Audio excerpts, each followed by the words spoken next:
Kia ora. Thank you everyone for being here for what is a truly extraordinary and historic day in New Zealand sport. From the outset, I would like to acknowledge the distinguished guests joining us today.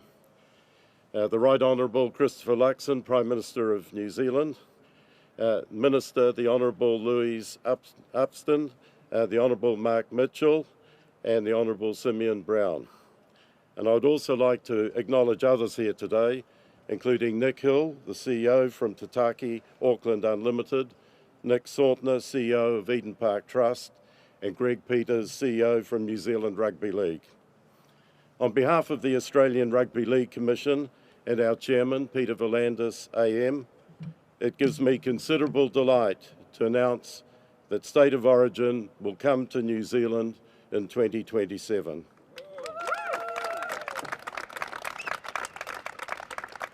This is a truly historic moment for Rugby League, for New Zealand, and indeed for Rugby League in New Zealand. Now, of course, one cannot do something like this on one's own. It takes bold vision, courage, and the right partners to bring a big idea to life.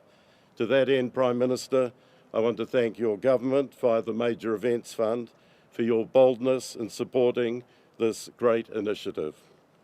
I would also like to thank the Auckland Council for its support and, of course, lending us this iconic ground, Eden Park, for what will undoubtedly be an unforgettable night of football.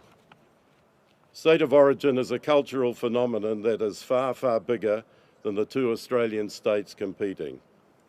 There are 3 rugby league matches, and now 8 when you include the women's and under-19 competitions, that transcend our sport and transfix the entire Pacific region. It is sporting theatre at its most supreme. Whether you're in Sydney, in Brisbane, Perth, Port Moresby, Suva, or Auckland, come Wednesday night in winter, you are tuning in to Origin.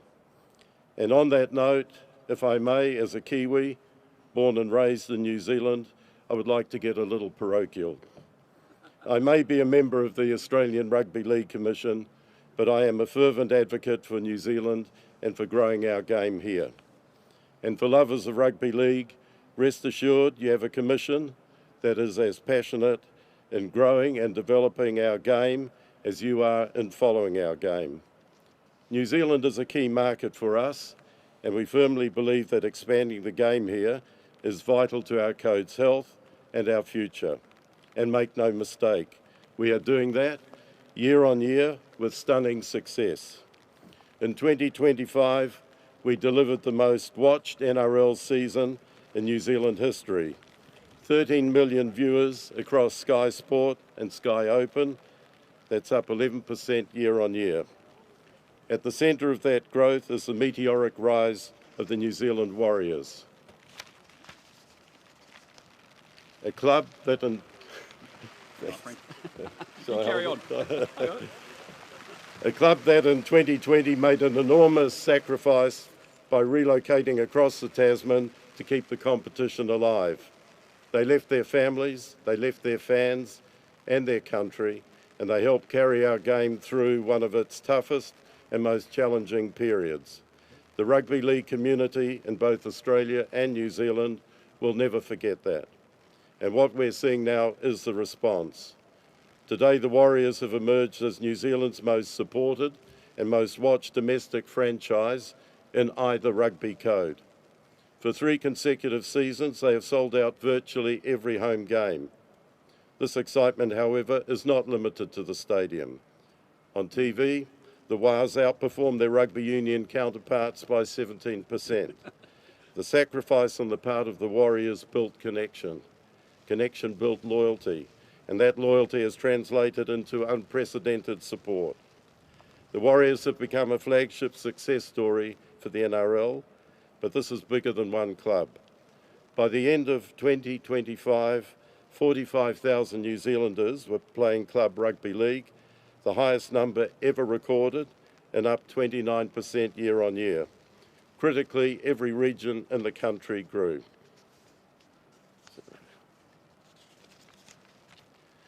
Six set all-time records, and this is not just growth on paper, it is a cultural momentum. Rugby league is a sport rapidly embedding itself in communities across the country. That is why we've appointed Tim Lyth as General Manager of New Zealand Strategy to consolidate this momentum and accelerate it even further. Because what we are seeing is not a temporary spike, it is a shift. And the natural next step in that shift, bringing State of Origin to Auckland and showcasing the greatest spectacle in rugby league to our Kiwi fans. Make no mistake, however, this is about more than one just game. It is about turbocharging the next chapter of rugby league's growth here in New Zealand and across the globe. So I know we've all been waiting a long time for this moment, and while 2027 is still a little way away, the dream we have all had is now real. Yeah, we'll see. Eden Park, 2027, New South Wales versus Queensland, State of Origin in Auckland. I cannot wait. I look forward to seeing you all there. Thank you. Well done. Well done. Well done, my friend. Good job. Good job. I'll hold it for you. Oh, you're right. Oh, that's me talking? I'll hold it. Yeah. Sorry, no, it's good. Well, ka nui te mihi kia koutou, kia ora, good morning everybody. It is great to see you all here. I just want to acknowledge that there are some challenging weather events across the country, and I will actually talk to that later on today at my post-cabinet. But Dr. Weiss, with that cool hair, I just had to protect that from the rain. For me, it's less of a problem, but for you, it's a beautiful head of hair that you have there. Can I just say good morning? Thank you so much for joining us all so bright and early at Eden Park for what I think is an incredibly exciting announcement. It's a real privilege to join you, Dr. Weiss, and also two legends of rugby league. We have Jonathan Thurston and Ryan Hoffman here, and thank you, lads, for being here with us today. It's really very special. Can I also acknowledge Mayor Wayne Brown, our awesome Minister for Tourism and Hospitality, Louise Upston, who's worked so hard on this deal from our side, and also our fantastic Minister for Auckland, Simeon Brown. Nick, can I say thank you for your partnership as well. Nick Saltner, the CEO of Eden Park, is a real go-getter, and we just love the way that we've been able to work with you to reduce the restrictions around Eden Park and also with the council in order to be able to secure an event like this. It's been really very special. We are super excited to be hosting State of Origin here in New Zealand. For many of us, kids like me, we grew up in the 80s and 90s watching some absolutely fantastic battles. We remember those heroes even today, of those great players that we got to watch on TV, and Mum and Dad would let us stay up late and watch it, and it was absolutely fantastic. So we are very excited, and securing a game like this here is a very significant moment for rugby league in New Zealand. It's going to inspire our young players, and it's going to help to grow the game nationally. It's also a huge win for our local economy, and it's going to help put New Zealand on the map as a world-class destination for major events. And major events like this bring huge benefits to our cities, supporting local businesses, creating jobs, and of course strengthening our economy. And that's why our government has had such a big push on to make sure that we attract more major events here and attract more international visitors to our shores. Part of how we do that is through investments like Louise's Major Events Fund, which has had a significant contribution to bringing the event here, alongside funding from the Mayor and Auckland Council. But it's also through making sure that we fix the settings to unlock more opportunities for major events. And as I said before, we've released the restrictions at Eden Park, which make it much easier to host a game like this and more major events like it into the future.